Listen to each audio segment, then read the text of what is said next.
Hello everybody, so I'm going to do a further video explaining the different loads you can get for a shotgun. So this is a Mossberg 500 tactical, it's empty.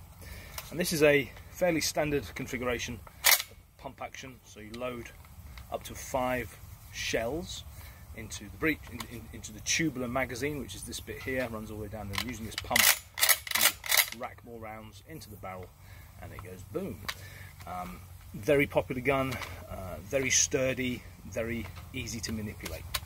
And they all come with, I say they all come, you have to buy these, but you can get different shells that have different properties, but they all look kind of the same. You have to know what you're looking at. This is a Birdshot, this is Buckshot, and this is rifled Slug.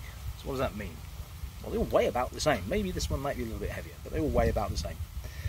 And they all have about the same amount of lead, but I'm going to show you the differences right now. Okay, so here are the 3 shells. You can see that I've cut them open with a knife.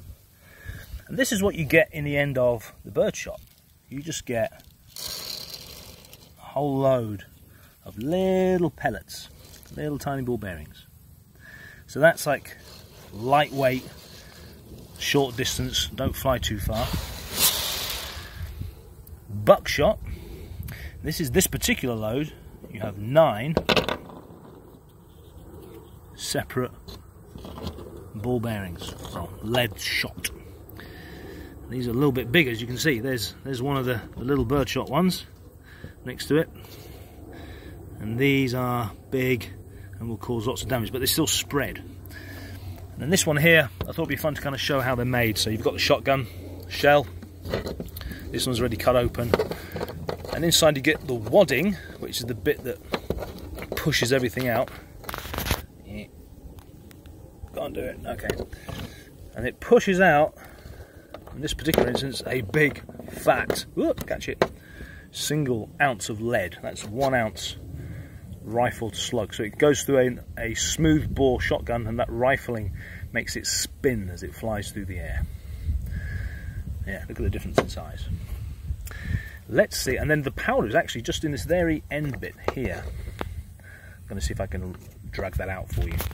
Okay, so I couldn't drag it out one-handed, it wasn't strong enough. There you go, remember that little wadding, and then just in the end there, that's the powder.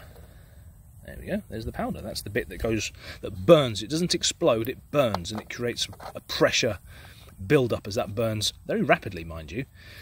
And that's it, that's a shotgun shell. So you've got 3 different loads. We've got the Birdshot, we've got the little Buckshot, and we've got the solid Slug. Let's see what they do.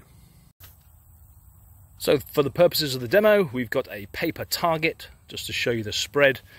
We've got an old CPR mannequin, which has none of the physical characteristics of a human being, albeit it's roughly the same size as a small one. And then we have a solid piece of 4x4, just to try and give you some idea about the penetration.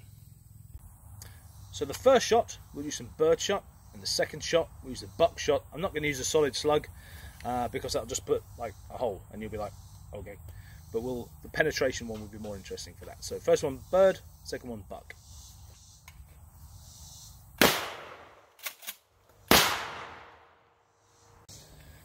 Okay, so this is the Birdshot. Now this hole here is actually the plastic wadding that's flying through the air. Now don't get me wrong, I wouldn't want to get hit with that, but that actually doesn't fly very far. I was fairly close. You can see all the little holes that have spread out, which is fine on cardboard, but yeah, you can not ignore it, but that is just that little plastic wadding being pushed through. And then here, again, plastic wadding, but this is what counts. That's that Buckshot. Fairly tight group. I was pretty close, but kind of defensive round close, if that makes sense. Okay.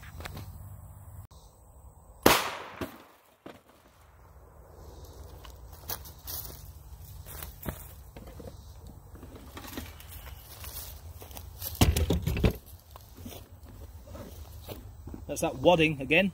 You see the spread. That wadding will leave a mark on a human. It won't go in. But at close range, these are going to be lots of little tiny impacts, causing a lot of pain.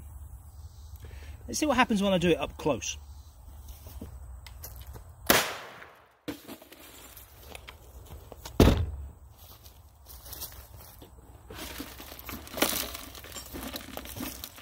So I was about 5 feet away, 6 feet away. Look at the difference. Also look at the back. Nothing got through on that first shot. That's the second shot.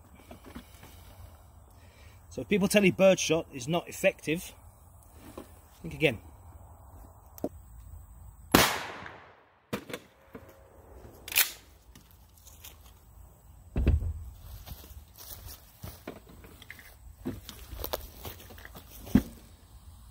See how the wadding didn't even penetrate this time?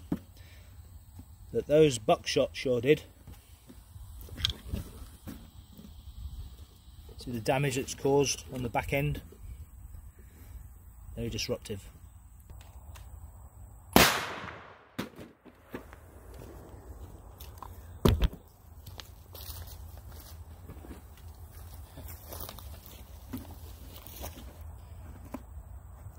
Look at that big hole right through. Very disruptive. Let's see what it does to wood.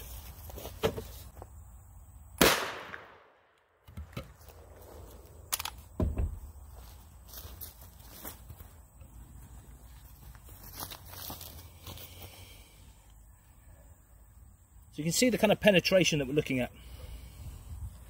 Maybe side on is a good one.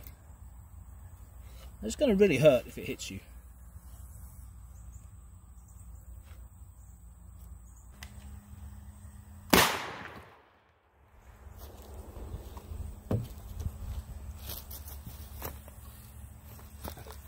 Wow. Okay, so buckshot. There's your tight grouping. Right the way through. 4 inches of wood. I mean, no problems. Goodness me.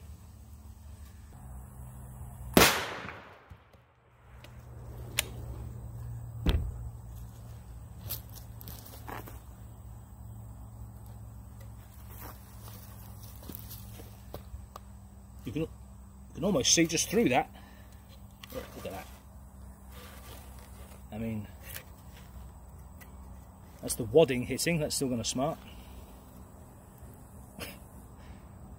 Just caught it.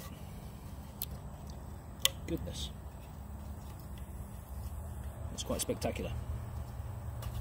Okay, so that concludes my experiment. Just to kind of show you the difference between birdshot, buckshot, solid slug. It's up to you to make the right choices as to which you think is appropriate for the use you put it to. I would argue personally that birdshot is a very good defensive round because it has a self-limiting lethality depending on the range. So the further away you are, you kind of just hurt people, make them stay away, make them stop. The closer they are, the more damage that will be inflicted, and it can be proven, unlike buckshot and a solid slug, which is very, very destructive.